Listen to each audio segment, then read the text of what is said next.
ایک بزرگ کا واقعہ کہ ان کے پاس مرید گئے، دعا کرائیے میں بیمار ہوں، دعا کی ٹھیک ہوگی، دعا کی ٹھیک ہوگی، اور آپ بھی تو کتنا احساس تھی ان کی. انہوں نے کہا یہ تو آپ اپنے لیے بھی دعا فرماؤ. انہوں نے کہا دعا کی تھی، اور پھر جواب یہ آیا کہ پہلے یہ فیصلہ کر لو کہ یہ وجود تمہارا کہ ہمارا.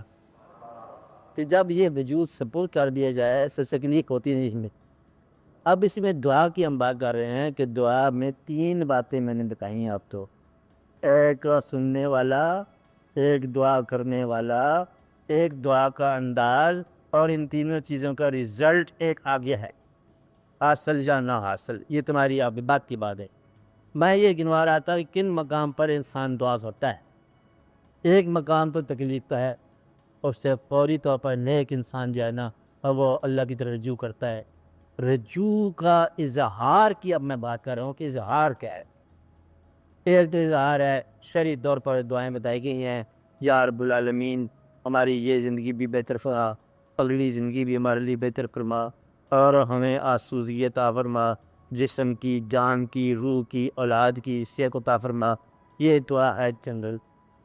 پھر اور کچھ لوگ ہوتے ہیں دعا کا طریقہ جو ہے وہ ذرا ڈفرینٹ استعمال کرتے ہیں. وہ کہتے ہیں اچھا جی یہ تو عام کی بات ہے، رات کو اٹھ کر ذرا کیونکہ انہوں نے سنا ہے کہ رات کو ایک صدا آتی ہے آسمانوں سے، ہے کوئی بیمار جس کو شفا دوں، ہے کوئی غریب جس کو مہربانی کروں، ہے کوئی تکلیف والا جس کی تکلیف دور کروں. آسمانوں سے آواز آتی ہے. تو اس وقت اگر اپنی دعا کو اگر نصف شب میں لے جایا جائے تو یہ انداز بدل گیا نا.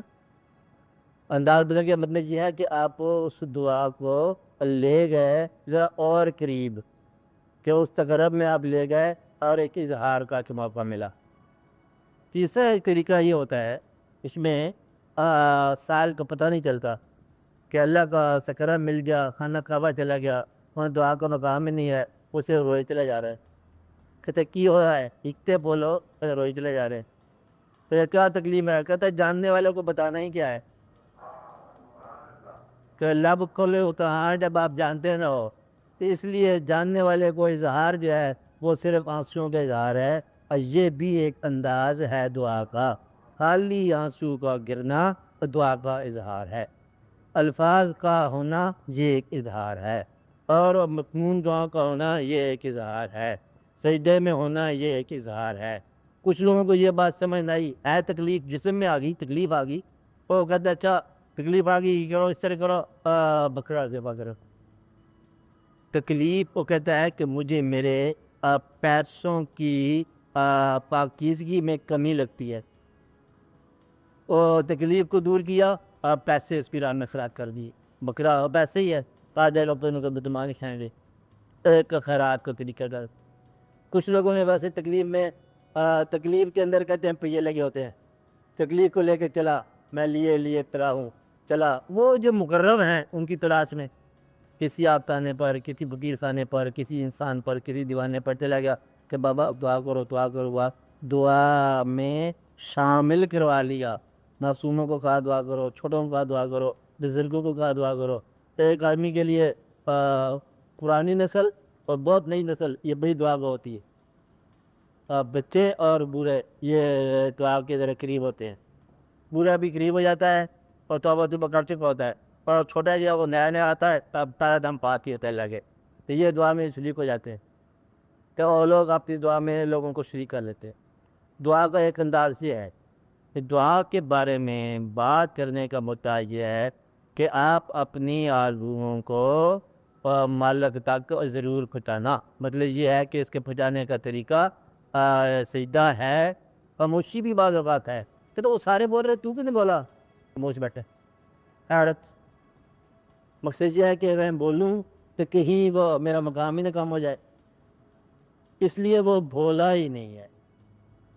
مقصد یہ ہے کہ جب کبھی کوئی پتھر سر پہ گرے تو پھر پتھر سے نہیں جھگڑنا، مارنے والے ہاتھ سے بھی نہیں جھگڑنا.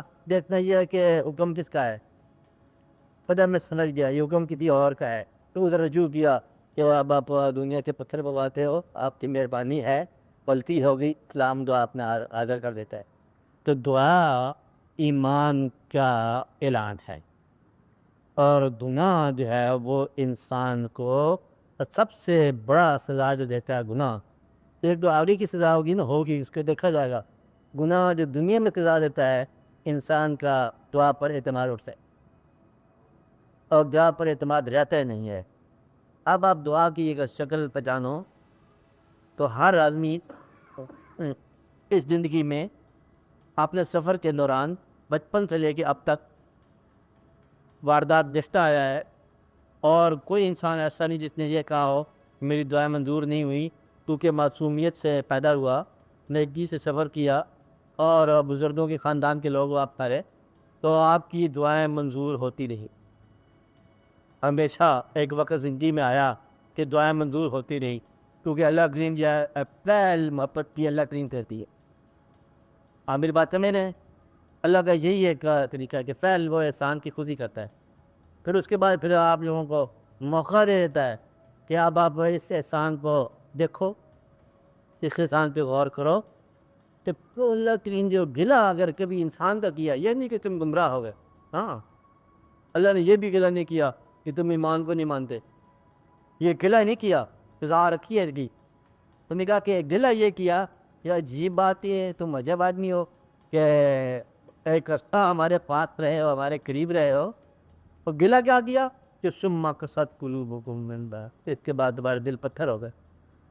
گلا یہ ہے کہ دل تمہارے پتھر ہو گئے، یہ تم نے کیا کیا؟ یعنی کہ گویا کہ نرم دل جو ہے یہی تقرب الہی کی دلیل ہے۔ تو اب آپ ذرا اس کو ذرا غور کرو کہ نرم دل ہی تقرب الہی کی دلیل ہے، تو نرم دل کی آرزو جو ہے وہ فانسی سے منظور ہوتی ہے۔ نرم دل کے اندر ہی خانہ ہے کعبہ۔ تو اللہ تعالیٰ کے سفر میں، اس کی ذات کی طرف کے سفر میں آپ کے پاس دو ہی محرکات ہیں۔ یہ ایک الگ پوائنٹ غور کرنے والا، انسان کے پاس سفر کے محرکات دو ہیں۔ سفر پر جو مجبور کرنے والی دو چیزیں ہیں، یہ دو بلند ہیں، پر ایک کمزور چیز ہے۔ کمزور ہے وجود کی ضرورتیں، یہ بھی سفر کراتی ہیں۔ وجود کی ضرورت کیا ہے؟ کھانا پینا، دفتر جانا، تنخواہ لینا، اس کو بدلے میں الاٹمنٹ کرنا، سبزی ترکاری اوٹ کھٹانگ، یہ ضرورت ہے وجود کی۔ اس میں انسان اینیملز کے ساتھ مشترک ہے، جانور بھی یہ کرے گا، کھائے گا پیے گا، اس لیے میں اس کو ضرورت نہیں کہتا۔ محرک جو ہیں وہ دو ہیں، یا ذہن یا دل۔ انسان کو عقل جو مجبور کرتی ہے ایسا کرو گے تو یہ ہو جائے گا، اور دیر بن خیال سمجھاتی رہتی ہے، اور دل کبھی کبھی کہتا ہے اگر دیکھ ہی لو جھلک اس کی زیادہ ہے، چھوڑو تھوڑی دیر کے صحیح، نہ صحیح واقعی تو چلو دور سے ہی صحیح، کیا فرق پڑتا ہے؟ یہ دل مجبور کرتا ہے، عقل مجبور کرتا ہے کہ یہ ایسا کام کرو، یہ نتیجہ نکلے گا، اور 100 پروگرام بنائے گا۔ اب ان دونوں محرکات کو اگر آپ ان کی ڈیولپمنٹ جو غور کریں اور ان کو آپ انالائز کر کے دیکھیں، تو دل جو ہے، اگر آپ دل کے ذریعے سفر کر رہے ہو، یہ بات ساتھ ہے، دل کے ذریعے، چلو سنو، دل کے ذریعے جب آپ سفر کر رہے ہو تو یہ سفر جو ہے خواہش کا ہے، لگن کا ہے۔ دل پسندیدہ شے کا ہے، دل کا سفر میں مائل کرے گا، پسند آ کی جائے، دل جو ہے مائل ہو گیا، اور دل جس چیز کو پسند کرے اسے دل بھر کہتے ہیں، اور جو چیز پسند آ جائے اسے دل بھری کہتے ہیں۔ تو ہے دل آپ کا، لیکن دل بھر جو ہے نا وہ آپ کے علاوہ ہوگا۔ کمال دیجیے ہے، بندہ باہر ہے اور محبت تمہارے اندر ہے۔